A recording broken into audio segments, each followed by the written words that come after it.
people. It's like his superpower is just bringing people together. So That is so cool. That's I great that he does know. it. That's a And very then, important skill that Nick has. So I'm glad he yeah, does that. he restacked my article too about the WLFI. I just wrote. Everyone's telling me to send it to you, so I'll have to I've send it read to it. you. I've read it already. So Oh I'm yeah, there. Yeah, yeah, it's a good one. yeah. I mean, Thank you. I agree with almost everything you're saying there, and it's a good analysis on uh, what Donald Trump did on 60 Minutes. I think is very accurate. So Yeah. it's a good read. Everyone should read it.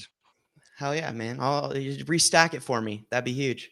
I Um, will. I will after we get off here because I'm gonna be. yeah, yeah. Don't do it right now.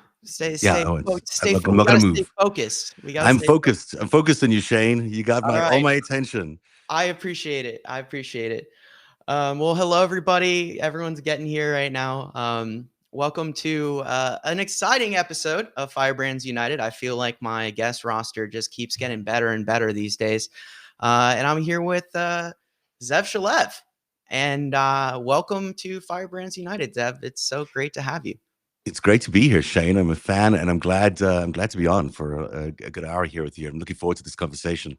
Absolutely. And it's going to be a good one. And I was just telling Zev, I'm so excited that we have good news to talk about Mhm. today. Like it's been so long since I have uh, woken up and been like, wow, something good happened yesterday.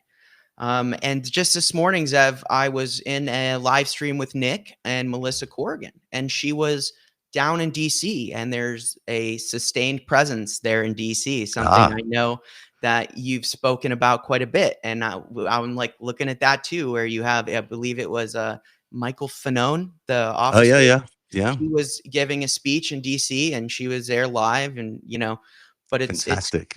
it's fantastic. It's fantastic, and the energy is absolutely rocking. I see in the videos of Mamdani like busting down with all of his people, at the after party. Um, did you see his victory speech? I did see his victory speech. I thought it was electric. I thought he did a great job, and I thought his taunt to Trump was fantastic. And was it turn Yes. the volume up?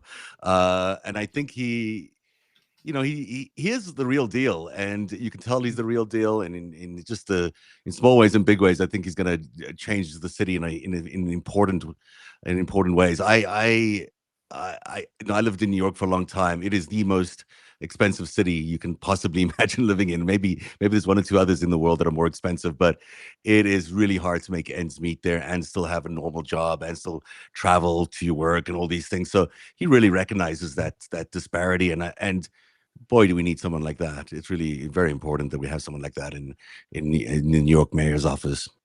Oh yeah.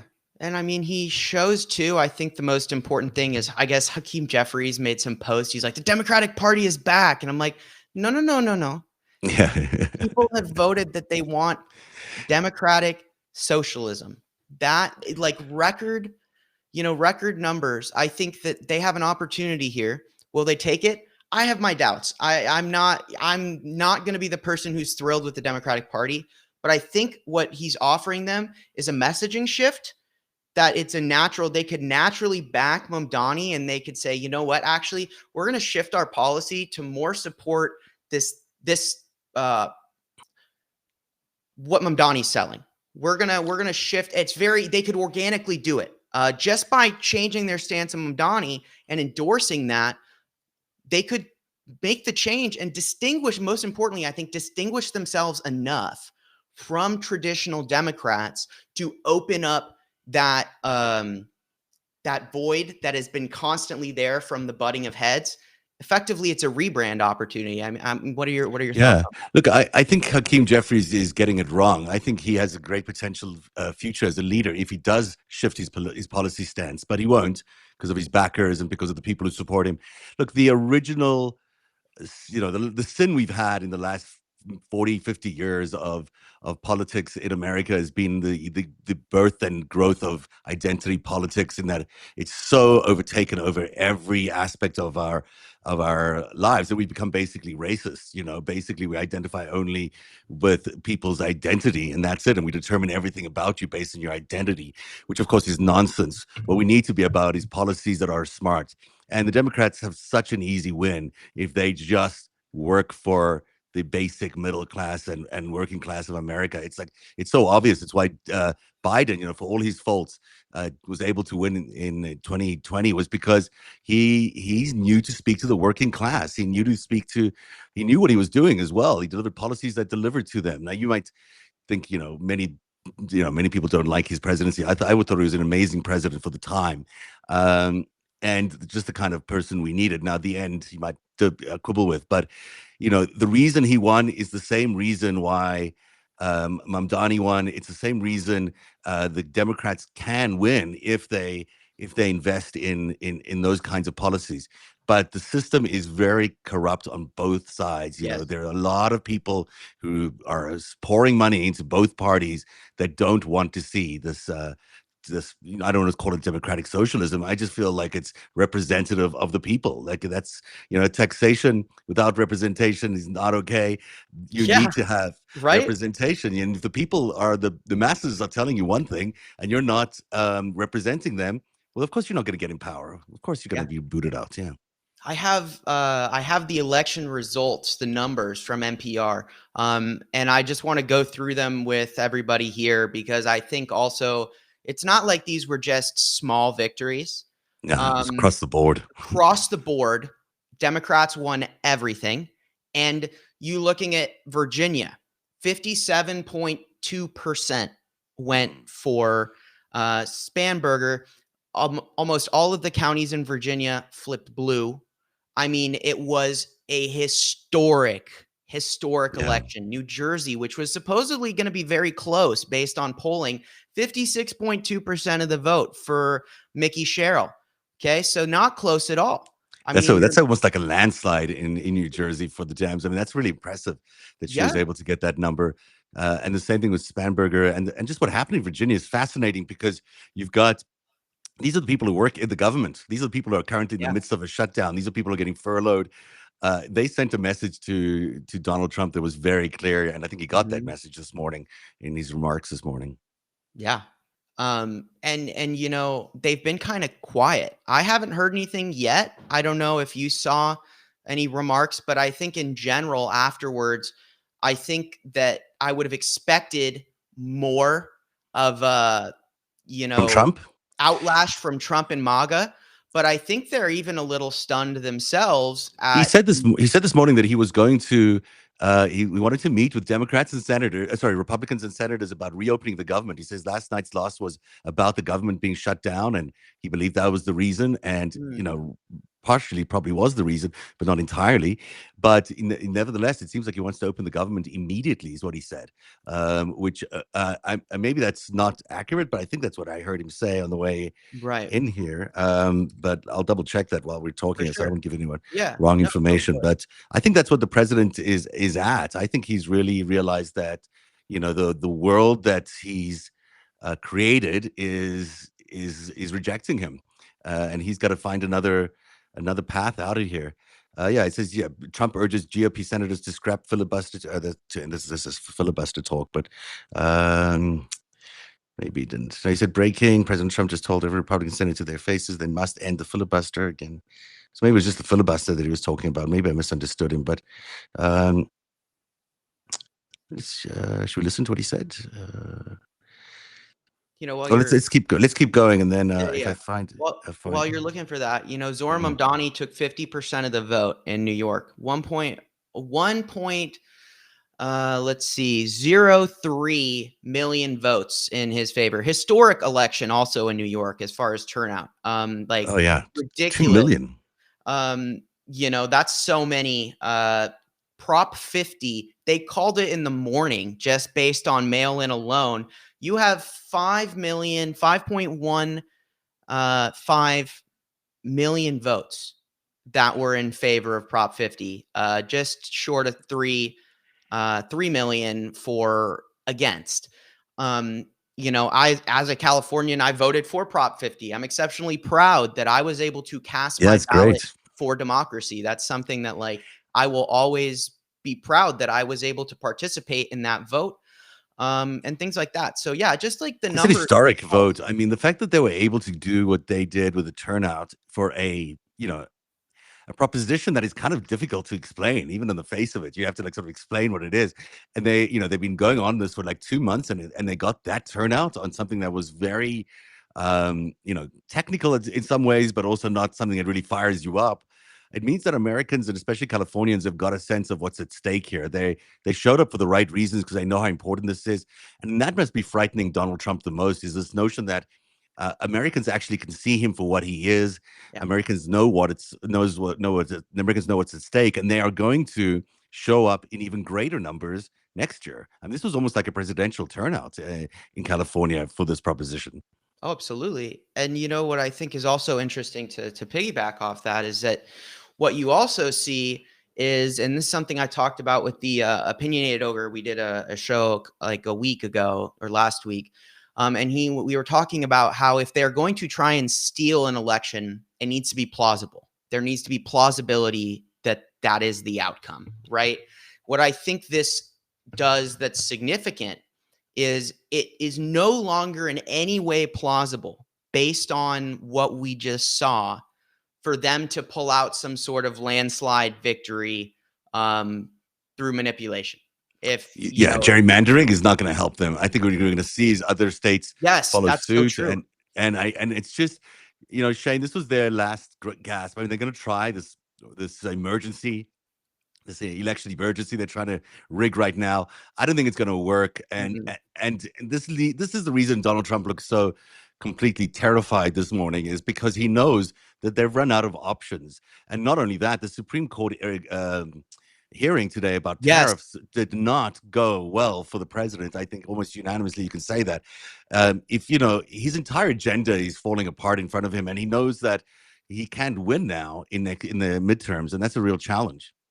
yeah, and the 36-day shutdown, he now owns the two longest shutdowns in government history. Mhm. He owns the record for least popular president in the first year. He owns the record for being the worst in everything. And he has continually, I think, the government shutdown, there's a reason it's not open. The Epstein files, they like that was there. I think there's multiple things. I think that Project 2025 did call for some form of government shutdown to allow for a lot of the things they're trying to execute.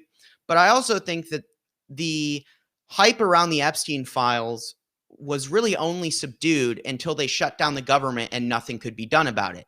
But the second the government opens up and they swear in Grivaldi, I Gavala, think. Gavala, I got the I name wrong. I forget her name every time. I feel terrible about it. And Alita, but anyway, when they swear her in and the votes come in, and you have such an interesting, shift going on. Someone in the chat will have it in about 2 seconds. Mhm. Grival, yeah, yeah, Grivala. Okay. Uh, But once she gets sworn in, and like you have Marjorie Taylor Greene, who's just like gone on like this bender. Like I don't know what she's doing, but What she's she's now she's smoking. going to read all of the Epstein victims on the Congress floor. I think that there is a certain. Yeah, I think you got. I think he's lost. I think they lost the narrative back in L.A. They started to lose the narrative in L.A. Mm. And I think it's been a just straight down from then because they failed to prove that we are violent and we are uprising and we are rioting. And then Portland really hammered that home, where you have these inflatable frog costumes, dancing Yeah, that around. was really good. That was good protest. Look, these guys are flailing, and that's why they're trying to push everything so quickly. There's been this urgency to their authoritarianism, which has been kind of bizarre because everyone's looking at them saying, "Why are you doing this so quickly? If you wanted to achieve authoritarianism, you would do it a little bit more slowly." Compared, we've done a lot of analysis comparing American authoritarianism to other, democratic blacks backsliding, and a lot of other countries take a lot longer to implement what this government has done because they've been unable to let anything stick. So all they've been doing is is gaslighting everyone every day with something new, but nothing's really sticking.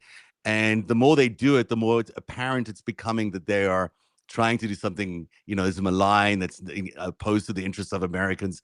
And I think, when you look at the crypto, and you've written about this, the cryptocurrency naked corruption, this nepotism, Crazy. this It's insanity that the Trump crazy. family is busy, like, not only just lining their pockets, they are filling their pockets. They're filling everything they can with billions and billions of dollars of foreign bribes and From the corruption. Gulf. It's Yeah, you there's so much attention that has been paid by them to the Gulf, specifically, Witkoff and, like you said, with crypto, WLFI, like, I was shocked that they allowed that question on the interview. I was stunned. Um, I am and too, considering the new leadership at CBS, but they obviously wanted to prove that they are somehow, uh, you know, maybe they're trying to prove that they're more balanced than they're really intending to be. It was horrific, that interview, by the way. I thought Nora O'Donnell, as good as she is, did the best, but the fact that they let him get away with lie after lie after lie is nonsense. The one thing I think he was telling the truth about, though, was, as you pointed out in your great piece, is about is CZ. I think he hated answering that question. I think it's obvious to everybody what's going on with cryptocurrency. It's the biggest, sellout of the American people you can imagine. And he's not even selling out the American people for a lot of money. It's a lot of money for him, $10 billion, but that's what he's willing to sell America out for, is $10 billion. Like, I mean, it's appalling. And I think people are beginning to wake up to what he's doing, because it certainly doesn't appear like anyone voted. I didn't some area. I think Republicans won anything yesterday. It was no, that's what I was they literally got wiped. They yeah. got wiped. And that's huge. And I think that, like, that's positive. And the important thing, though, is the momentum.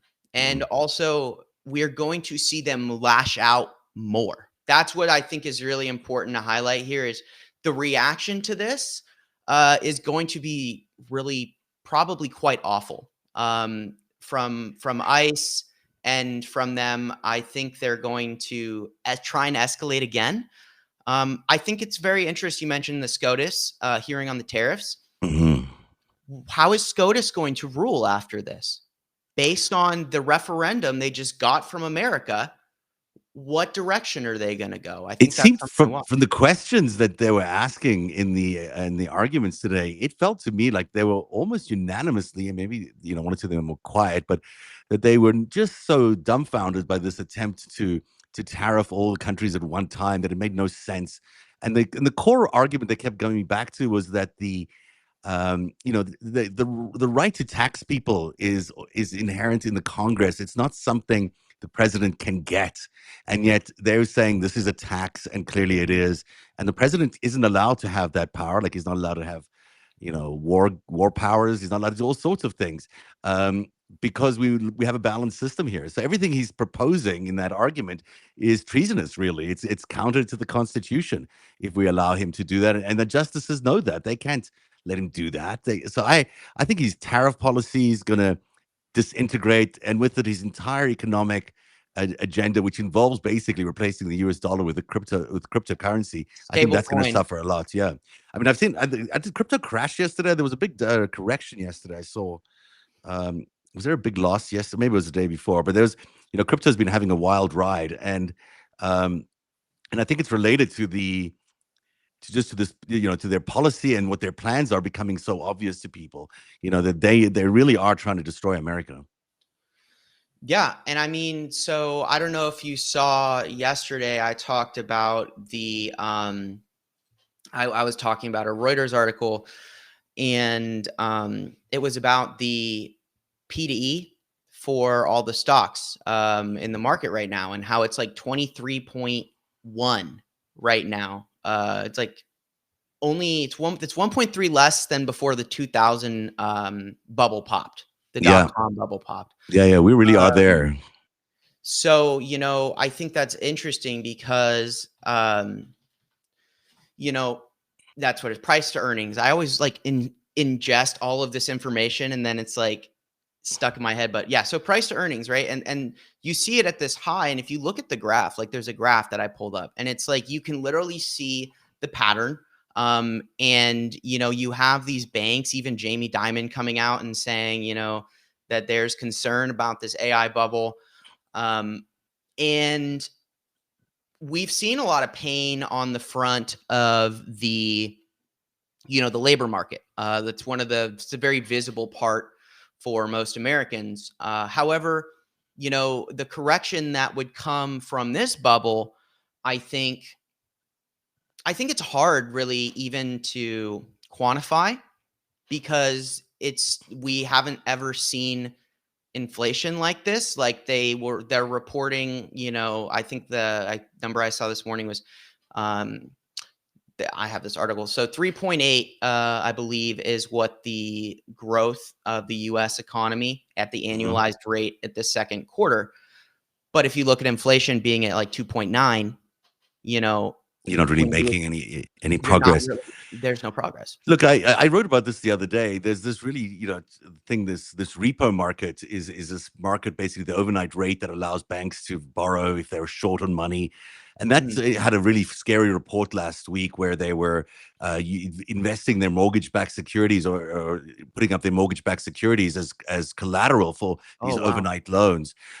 This is an indicator to some that there is real problems coming. There are other people there. The other problem that may be happening is the ratio between buyers and sellers in the real estate market is so wide. It's the widest it's ever been, which means, again, like 2008, like these other times we've had these bubbles, something is about to happen where, if the mortgage market crashes, and it's very likely could, if people start to go into foreclosure mode again, like we did in 2008, I mean, then all bets are off. The entire thing sort of becomes, the economy just collapses. It can't work. The credit market seizes. The banks can't borrow from each other. We know exactly what happened in 2008. But it's interesting you're mentioning people like Jamie Dimon and Jeffrey Epstein, because later today I'm publishing the first bit of the new Greatest Heist series. This is Greatest Heist 2, which really looks at how I believe this wasn't an accident that 2008 happened, Mhm. that crash was engineered Yeah. to happen by Jeffrey Epstein and Jamie Dimon, amongst other people. And Wow. I've got the evidence to prove that in Oh, this yeah. book.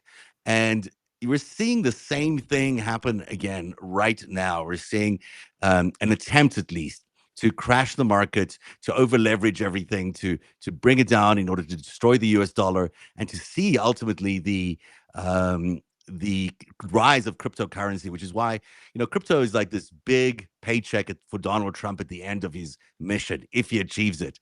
But he looks like he won't actually get there, but maybe he will. But the reality of it is, crypto is his paycheck, and that's why he doesn't care about absolutely anything else. He wants everyone to suffer. He wants the U.S. economy to tank. He wants the U.S. dollar to tank. And so within all of that, he'll get, if he achieves all of that, he gets his paycheck. But it's not happening, and I think that's the thing that it's becoming apparent to him, because everyone can see this plan. It's the same plan as 2008. It's just happening again. It's interesting too, because like this is my thought with crypto. This great scam is, right, they've been putting all this money in crypto. Effectively, it's a shadow economy that exists outside of the US market, where you have all this money. And my thought is, with this crash, is it's basically a rainy day fund for when everything crashes, and they can come in and buy with all of the crypto that they've stashed away. They come in and they purchase all of these things. And I to me, I mean, that makes sense. That's the method, right? Is you find a way to get money out of the economy so it's less affected Yep. during the crash, so you can bring that money back in to purchase more of, a market share, whatever that market is. I don't know. What are your thoughts on that? My thought is, you look at Argentina, which is really what they're trying to emulate here, and that's why they went in with their $40 billion package to Argentina. In Argentina, the regular currency got useless. It became useless. It became Yeah. so, it went through so many ups and downs that it's become just impossible to use it for anything as a benchmark. What people have gone to instead is US dollar stable coins. That is what they have put their money in, and it's created um, an economy now that lives off crypto, and there's a lot of investment by the crypto companies. Even Tether's buying up a lot of companies over there. They're trying to move the entire economy into crypto. That is what I think they're trying to do in America by firstly creating the funds, the treasury Crypto reserve. reserve. Yeah, exactly. That thing is designed to shore up crypto. At the same time, crypto buys a lot of treasury in order to keep the price of, in order to have enough US dollars to pay. Every crypto company who has crypto needs, it was in a stable coin, has to have an equivalent amount in US dollars or assets available. So they tend to buy treasury. So what we're seeing is the treasury market is buoyant or doing quite well, considering crypto's in there, keeping it in stable. The stock market is up because cryptocurrency is now allowed to be invested into exchange traded funds. So you've got, the stock Really? market climb, yeah, which is a really interesting thing. It just started this year. So you've got this like hyperventilating economy with that is being blown up by crypto. And Yeah. yet, when it all collapses, when the tariffs come home to roost and the inflation that the tariffs will bring hit Americans, and we all realize that, we're paying so much more, we can't afford our lives, not to mention a real estate crisis where we lose our homes, then there'll be no way to turn because the economy is going to crash because of the US dollar crashing. People are going to turn to crypto, believe it or not, as a safe haven. This is what their plan is, to turn the stable coin into the safe haven that used to be gold. Now, that is a nightmare because the crypto is held by about a handful of people. Maybe that's an exaggeration, but it's held by a limited number of people Yeah. who are going to become the land barons, the oligarchs, the aristocracy of America, because they are the ones who own it. The rest of us who climbed in later or are trying to buy it now, that's going to be a nightmare for us. We may not make money back, but those guys who first invested, they're going to make a killing, and they're going to make a killing of American jobs and of American homes, and then they're going to use the crypto to come in, what you're saying, and buy all the stuff that they helped crash, and they're going to try buy it all at ridiculously low costs. They're going to buy up all the mortgages. They're going to buy up the homes. Home ownership will be an American, what will be a dream that you could never achieve It's in the rent for America. life. It is rent for life. Yeah, it's Yeah. exactly what they want to do. They don't want you owning anything. They don't want you voting on anything. They're going to basically take over, make crypto the functioning part of our democracy. So you want to vote? Well, you have to have a certain number of tokens. You want government services? Well, where are your tokens? It's going to become a very different system under sort of Peter Thiel's and Yarvik's view of the future. We can't let that happen. Obviously, I mean, people can't let that. We can't let America become that at all. No. And that's, I think, the president's realizing his plan and his enablers from Peter Thiel and all these others are realizing that it's not going to happen. And I hope so. I hope they're realizing it. I think you're right. It isn't going to happen, and like I believe that they will probably crash the economy. I do believe that they will accomplish that much. What I don't believe is that they will succeed in the manner they think. One of the big things we're seeing with the AI bubble is that AI tech just hit a wall. It really did. They really hit a wall with AI. I think that um, the market is now shrinking for AI. Like a lot of these companies, everyone went and then bought AI, and consumers are just like, like it's not, it is prevalent, but it's not making them the money they thought they were going to make, especially as the cost of, all these data centers and everything comes in, as well as the fact that they just put too much money into something that, it's this idea that they've spent so long throwing, billions of dollars at something, and that alone will force development through funding. But You there's can't a just build data centers. The Biden policy on AI, I thought was really inspired. You got to do more than build data centers. You got to train people. You got to give people the tools. AI could be the most liberating economic fuel for all of America if people knew what to do with it. And you've got a group of the data center owners are just there for the money. They're just there to mine your content and your data, but it could be a force for capitalism that we've never seen before. It's so easy to use AI. I can use AI on a level that I never thought possible, that I can actually code using AI, that I can build things and it works. If I can do it, anyone can. It just requires people to know to get the tools and to get access to it. And I don't think America's busy doing. Biden was pushing that agenda. Was going to build an entire ecosystem, which I thought was really smart. Where they were going to train people, they were going to give people AI. It's part of their school curriculum. They were going to create markets that could invest in people's businesses. So if you create an AI business, then that market could fund you.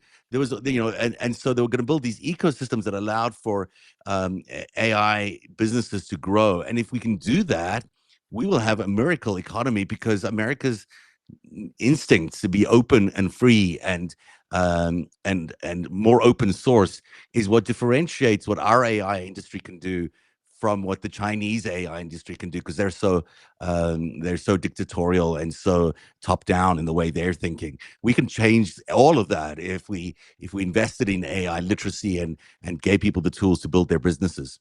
Yeah, it's true, because that's something I've talked about with Nick, is that AI actually provides probably the best shot we have at a well-regulated government, because AI tools used in oversight mixed with a nonpartisan um, institution within our government that oversees all three other branches, pair that with AI, and you have a system in which you can remove human bias from these things. Imagine an AI that scrapes the stock market for, the SEC, right? That Mm-hmm. is constantly catching trades, because that's the kind of stuff AI is good at, is those Mm-hmm. kind of things.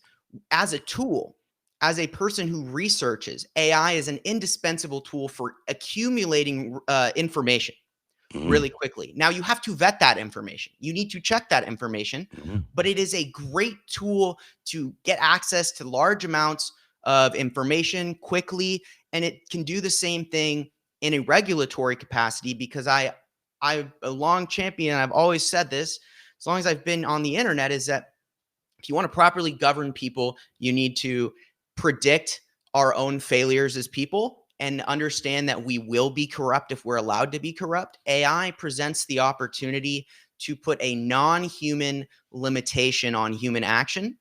So it removes the opportunity for that kind of blatant corruption. And one of the things, as we revisit the weaknesses of a constitution that has been needed to be updated for hundreds of years, Mm-hmm. um, we have an opportunity to learn from our mistakes and to leverage AI in a positive light, and not as I a agree with you. oppressive AI surveillance machine, Mm. but as a internal oversight mechanism to prevent corruption. And AI is not going to hurt the job market the way that people think it is, because it's not, like I said, they're not there. They didn't get where they wanted to be. It can do I mean, things, but it's going to have an impact on the job market. It just is. You can see it already. But it's all robotics. It's all these other things. But it could also have a positive influence on the job market, because it can create so many jobs. right. It can create businesses that we didn't even know existed. It can create opportunities that no one even thought about for people. I think if you're a young person with some time to spare, if you're not spending time on AI, learning how to make it work for you and learning how to build little micro businesses out of it, you're not taking advantage of probably the biggest uh, money making opportunity in the history of humanity. It really is. Now is the time for everybody to use it. But I agree with everything you're saying about the change in AI. If it can be, AI is a tool. It can be used for bad things. It Hmm. could be used for evil intent. It could also be used for great things. And I think the AI that America builds versus the AI that China has built is the difference in who we are as a people. America is free. We are open source. We can create more than just oversight. We can facilitate democracy through AI. We can do things that we've never even thought of that would make the Chinese and the Russians, yeah, die if they try to do it. But we can do it in America. We can make our entire future be a democratically successful future that is both growth oriented and protects freedoms. We can do all that with AI if we do it in the right way, and that's where the opportunity lies. So, yeah, I don't think that AI is overblown. I think there'll be a bubble now because the first phase of AI is sort of is out, and it's not been quite as buoyant. I think what will happen is it'll crash. That'll give the same people who are trying to buy up the market in real estate, a way to consolidate all those assets. They're going to suddenly say, there'll be less AI companies, there'll be less data centers, and all owned by smaller and smaller companies. I think we have to really, smaller number of companies, we really have to watch for the monopolization of AI. I think that needs to be I one of think the it's key already factors. there. I Yeah, think it it's is already there. I largely. think you have an AI trust, right? I think you have I think you have Google, I think you have Amazon, and I think you have Palantir and those other kind of teal. You have the teal founders fund closed loop of his Yeah. businesses, right? So, but I think it's there. I think that the bubble itself, like to your point, that it could be a lot of things. They could be pumping it on purpose, Mhm. knowing that it is an opportunity for them to basically blow this thing up, That's what they and come do. in. But the tech like the whole thing about all of this is that knowledge is not proprietary in the sense of like, yeah, a company can say they own AI, whatever, but a company can always hire someone a data engineer who knows how to do the work and start their own AI. So there's no reason that a company can maintain and has to maintain dominance over these things. The other big issue with AI is the impact it's going to have environmentally. The rate at which these companies are buying up natural gas Mhm. um, infrastructure to power their data centers is crazy. I mean, people in my Yeah. family, they work in this industry. Okay. They work in the sales and the facilitation. And the rate at which actually Native American tribes, they were building clean energy on all of the reservations because the subsidies and whatnot from the Biden administration. Yeah. But now they've all shifted to natural gas. Here's And the thing that about all of that can change. I know what you're saying, but exactly. all of that can change. Like we have, there are new ways to create energy. There's some news out of China today that they've come up with a new way to create nuclear energy. Yeah. There is so many, there are advancements that can happen both in Yes. energy production, but also in AI. We've seen what happened when was it what is deep something, whatever it was, the Chinese came up with it, which had a Oh, different way of processing AI, much less expensive.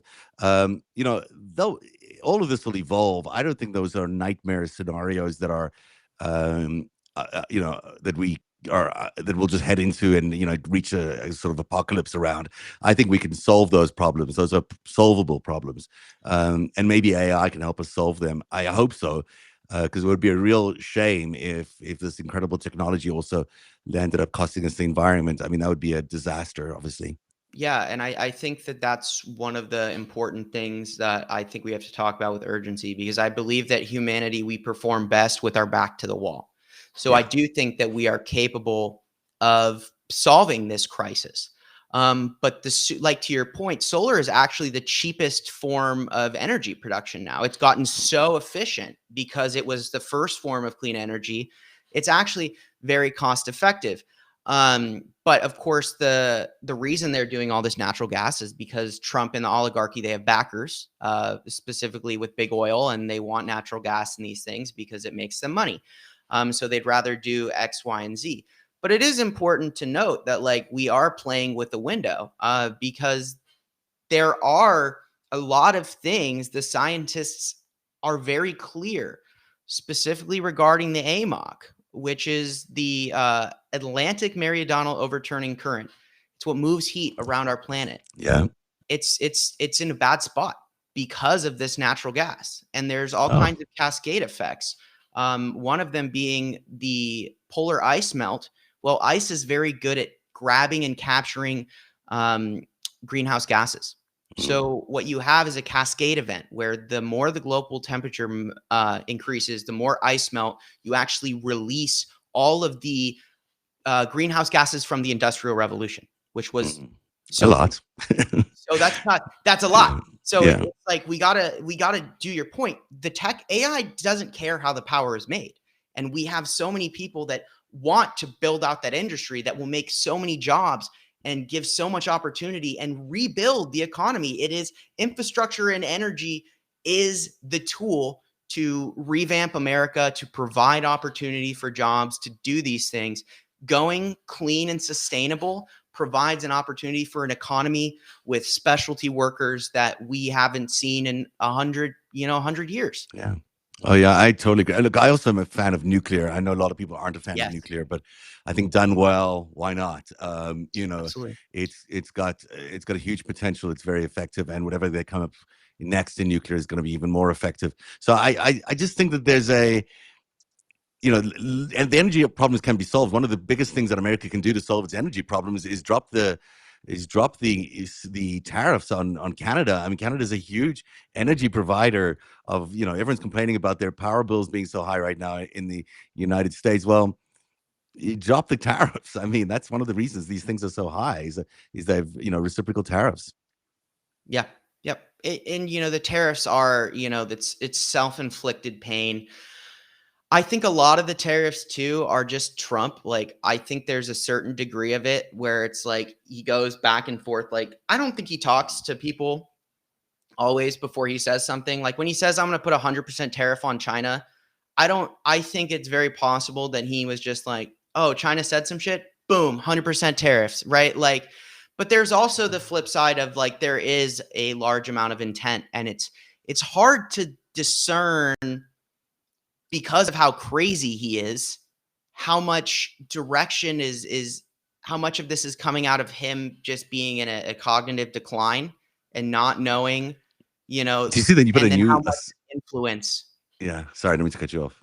No, go ahead. Did you see that I put a sign outside the Oval Office saying the Oval Office, in like put up a lettering outside the door, and maybe that's just them making improvements to the White House, or maybe the guy is so cognitively deficient right now that he actually needs to be reminded where the office is. It's the kind of thing they do in mental hospitals, or sorry, mental is not the right word, but in psychiatric hospitals to tell people who might have dementia or anything like that to find their way to find where they're going is to put up Right. these signs. I think he's not well. Obviously, he's not. Yeah. He's as you pointed out in your piece the other day. He sometimes says things like his instincts are to tell you the truth.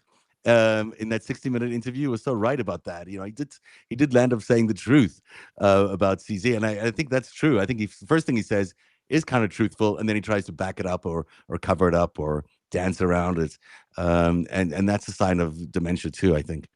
Yeah, he's forgetting that like he's in this lie, and like the whole point is, it's like the way he responds to that line of questioning. Like what gets me is, "Are you ready?"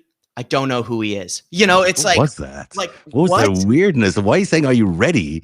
Like, Because he's like excited because I feel like he spent his whole life deflecting. Like earlier in the presidency when he first took office, he used to do this thing he would say when he was his business. Well, I don't know. You're gonna have to talk to the DOJ. I don't know. You're gonna yeah. have to talk to the FBI, right? Like that was his strategy always: is don't own anything, don't touch it, push it to the side. He did the same thing with his sons. He said, Hmm. "I'm not about that. I just let my kids do it because they know what's up," which is that's the truth in it. Is he's not dictating decisions. He's But he knows that he owns the company. He knows he owns that company. He knows that his yeah, family is making huge amounts of money of those crypto efforts that they're doing, or he wouldn't be in it.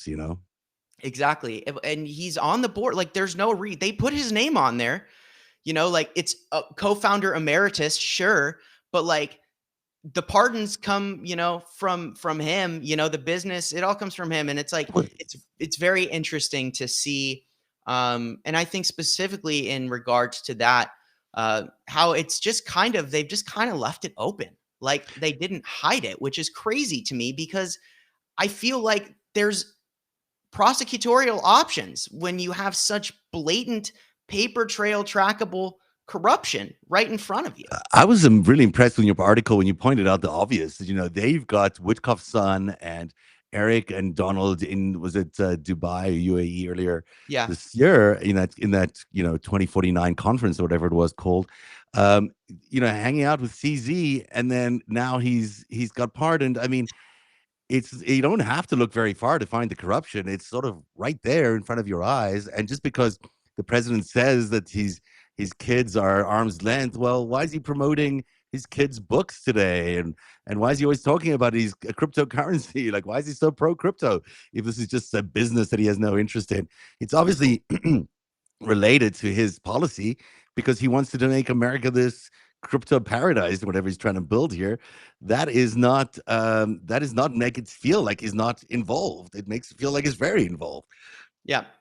It needs his blessing. I think that the way I'm starting to view things, and this is my personal theory, is that Trump, as this has gone on and his cognitive decline has become more evident, you've seen players around him assert a more dominant role in terms of what execution is, kind of similar to Adolf Hitler with Himmler.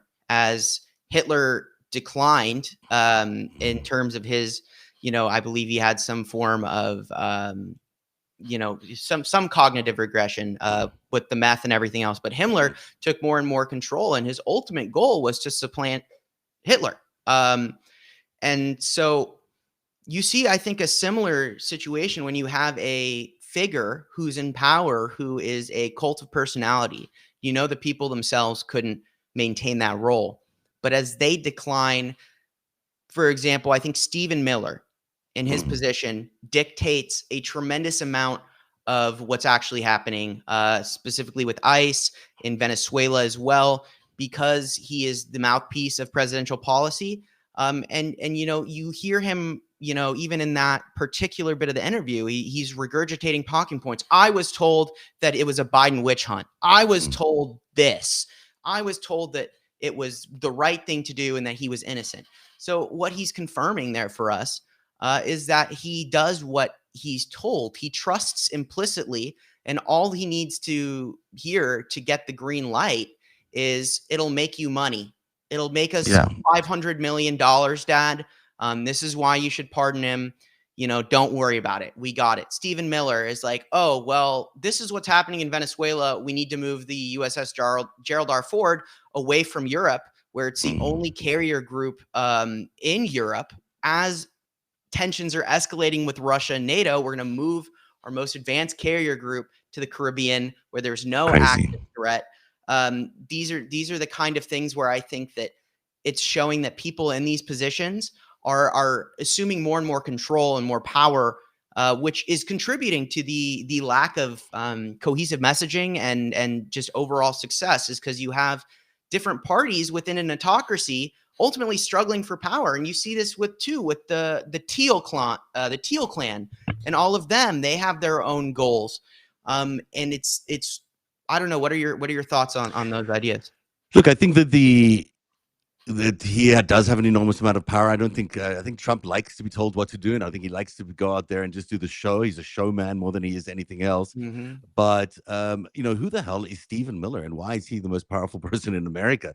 Like, how did we get from this guy who has really questionable ideas about immigration, about race, seems to be reading out of the Third Reich handbook all the time. How did we get to the point where he's acceptable as a deputy chief of staff in the White House, and how does he get so much power? And I think the answer to that is the people who installed Donald Trump never really wanted Donald Trump to be an executive president. They wanted him to be, a show person, a He's the auto figurehead, pen. and then everybody around him he's getting orders from other people. And I think we can see it in the policies. Look, they always intended to go to war with Venezuela. That was always the intention. But everything they're doing, they're executing the playbook, but it's a playbook that's not working because we can see it for the first time. We can see, maybe it's social media that's different. But in the past, when they've tried to do dictatorial takeovers, they've succeeded much more effectively because they didn't have social media. Maybe, I don't know, something's different about this attempt that we can all sort of see. This, the emperor, and we can also tell he's completely naked and he's, wandering around acting like an idiot. And we can see all that, and that's why they got the votes that he did yesterday. So, his people around him can keep trying to put him in positions where he looks authoritative, and then he looks like he knows what he's doing. But in reality, the whole thing is kind of falling apart. Yeah, I think it falls apart the more he does. Mm-hmm. Telling Americans that you're not getting your SNAP until the Democrats capitulate and take away your health care. Like it's one of those things where I think they've gotten comfortable. Like I think they get comfortable, and they also, were never good at it. They were never good at what they were doing. That's the whole thing with cronyism, is you replace people that are competent with loyalists, and loyalists are rarely competent. So, it's very it's very obvious. And I think one of the things that we'll notice as we come out of this is all of the things that the government was doing despite our displeasure that they just stopped doing. In regards to drug apprehensions, like they claim they're attacking the cartels for drugs. I guarantee you all the actual amount of drugs coming into the country and all of the work that was done, like they dissolved the like criminal organized drug tracking task force or whatever. The organized crime units, I think, in the Yes, DOJ. they just dissolved it.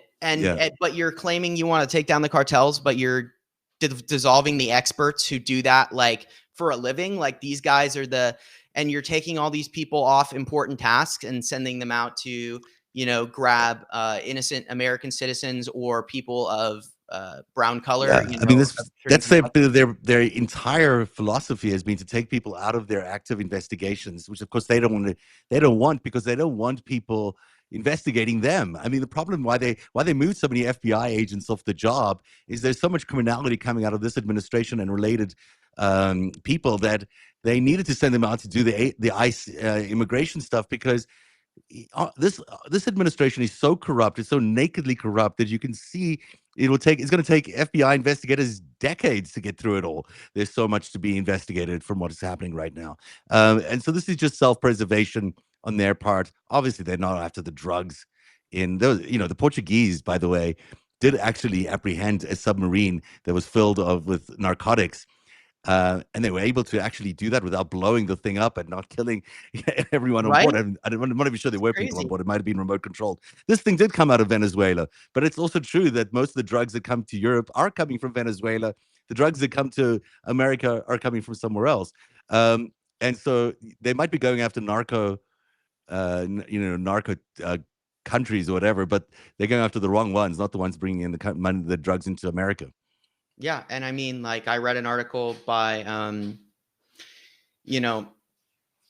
of my, other hosts on one of my other shows, Arturo Dominguez, and he was talking about how the CIA has such deep ties to American drug traffickers, drug cartels, all of these things. Like, like there is such a obvious conflict of interest, especially with South America and this kind of imperialism, this soft imperialism that the United States has exerted over the entire continent, all the way back, he's a mobster, Donald Trump is a mobster. Sorry, yeah. But guess what the mob does really well? He does drugs really well. It's their core business, he's well aware of the fact that he's makes money off narcotics and he's has for his entire career as a mobster. So, he's not really trying to stop any drug running. Shade, you're not going to tell you your story about the crypto, about the WLFI is really impressive, and I hope everyone gets a chance to read it, because it's one of those things that really explores what the Trump 60 Minutes moment was like about CZ and how you deconstructed really intelligently, and then on top of that, you really provide clear evidence of where this crypto corruption is so blatantly obvious that you can see it in this administration everywhere. And so I applaud you for that article. And I just want to make sure that everyone who's watching from the narrative side checks it out. I'll post it after the show. But thank you, man. Shane is most worthy of a follow, of course, and also a subscription, definitely a paid subscription. And once you guys read his take on the crypto corruption, I think you'll agree that, you come across like an anarchist, but you're not really an anarchist. Are you?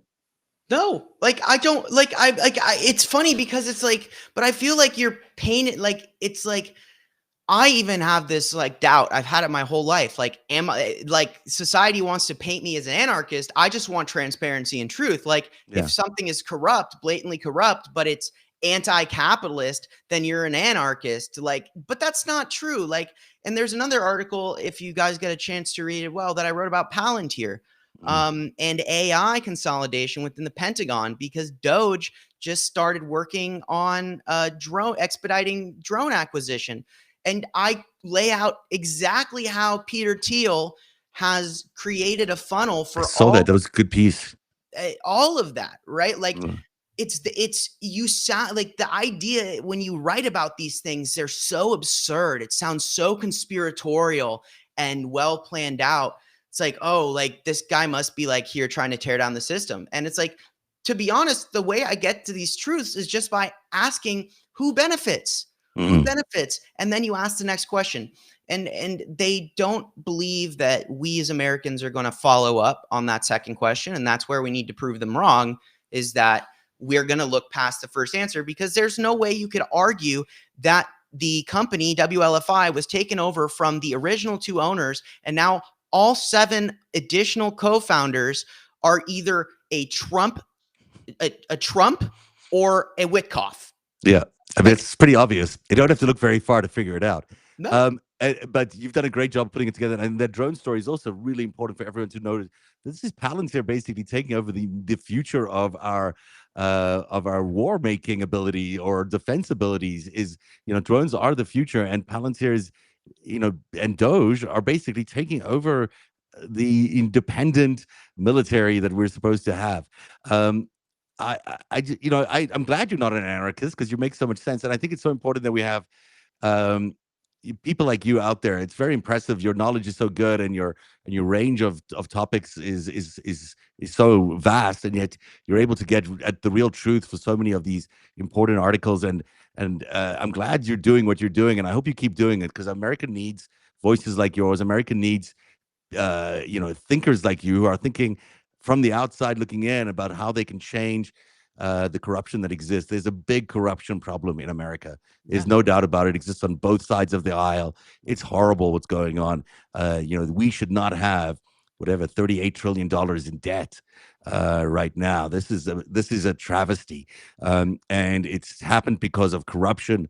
And it's really important that guys like you are out there all the time, exposing and telling the truth and fighting the good fight for it. So good on you for doing that.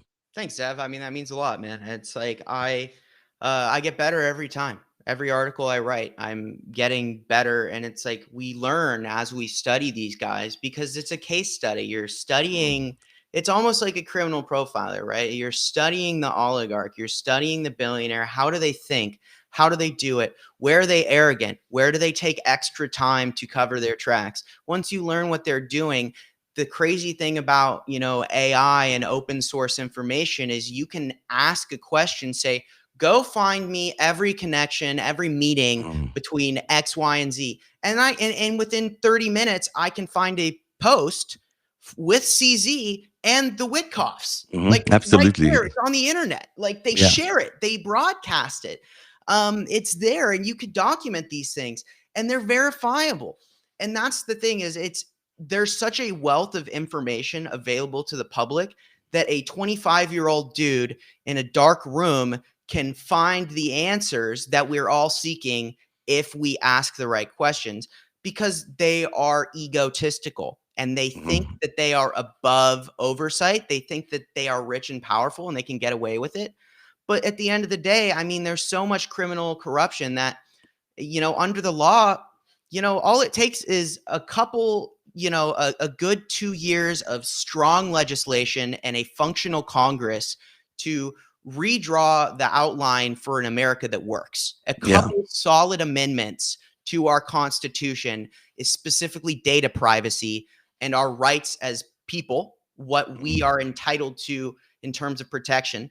And you can change all this. This can be changed, and it's about fighting the never narrative. That's a word we use a lot in America. The whole never, it'll never change. Mhm. That's not true. I don't believe that at all. I believe that for there to be truth and transparency, you need to um, shamelessly state what is going on, and Yeah. like that's the difference. That's what you do, and that's what I aspire to do. That's what Dean does. That's what Nick Perro does. Melissa Corrigan, Arturo Dominguez, Walter Ryan. That's what all of these people are doing. Is we are pushing for truth, transparency, and not being afraid to state what reality is, even if it's really uncomfortable.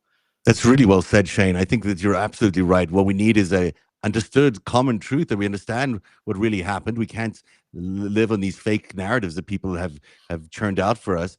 We got to figure out what the truth is. We are all doing it in this group of people you've just mentioned, and so many others are out there fighting for the truth. Now, truth is not as sexy as going to war maybe and being a warrior in war, but the work you do and the work that everyone else does on Substack and elsewhere in exposing the truth is the warrior part of doing an information war. We're in an information war. That's how we win it, by exposing the truth. I've always believed that, and the more people doing it, the better off we are. So people should just keep fighting for the truth. We'll figure out how to fix everything once we know what it is. And for those of you who have not met Zev before, which I'm sure is less of you than who do know Zev well, his Substack, there's a QR code in the top corner here, right above his head. You can scan that. That'll take you to his publication. So please go support Zev. He does a lot of good work, and I'm very grateful that you took the time to come chat with me today. It's been great, and you're welcome back anytime. Yeah, I enjoyed it. I'll Come, definitely come back. That's awesome. yeah, I'd love to come bug you and Dean on the 5 stack sometime. That'd be fun as well. So we'll make it happen. Absolutely. But yeah, man. So just really quick, plug yourself, let them know where they can find you, and then we'll wrap it up. Yeah, narrative.org. It's spelled funny, NARATIV.org. You can see it there. And this is, it's been my passion project. I've been looking at the same things you have for like 8 years now, trying to and studying these guys with great amount of focus. The Greatest Heist is what I'm doing right now. The Greatest Heist one was the first book that came out. It was all about how Epstein and Trump colluded in the 80s and 90s, and how they became instruments of Russia, really, and other foreign nations to launder money into America and to collapse the capitalist system. All true, by the way. Now, book 3 is which is actually called book 2 because I haven't written the middle part yet. But I'm going to the third one because it's all about Epstein and the collapse of the 2008 economy and how the bank JP Morgan Chase benefited from it. It all looks at the inside and documents that have just been released from the Epstein trials. There's so much great information here. I highly recommend everyone checks out The Greatest Heist, book 2 as it's called, because it'll reveal to you what happened in 2008. And by knowing what happened in 2008, we can stop what's happening right now. Awesome, man. Thank you for that. I mean, as we all keep going and we keep connecting our communities and growing our voice collectively, I think that being able to connect me and Zev, who like really work on similar lines of questioning, is really special. So thank you guys all for joining us today for this episode. It's been a genuine pleasure. If you want to support both me and Zev, please go and become free subscribers to our Substacks. If you can swing becoming a paid subscriber, it's really helpful in terms of how we're able to continue to do our work, especially in a time when there's not a lot of support for independent journalism from these bigger publications who aren't really interested in working with people like us who want to tell the truth that's unfiltered. So it's a great way to support. But the most important thing you can do, the best way to embody the firebrand spirit is take what we all discussed today, take that to the dinner table, take it to the bus station, take it to the library, take it to your book club, and take it with you everywhere you go. And, let's keep trying to change the national dialogue because, like Zev said, it's an information war, and that's how we win. So thank you all so very much for joining us today. Burn bright, resist, and we will see you all later. Thanks, Shane. Great job. See you later.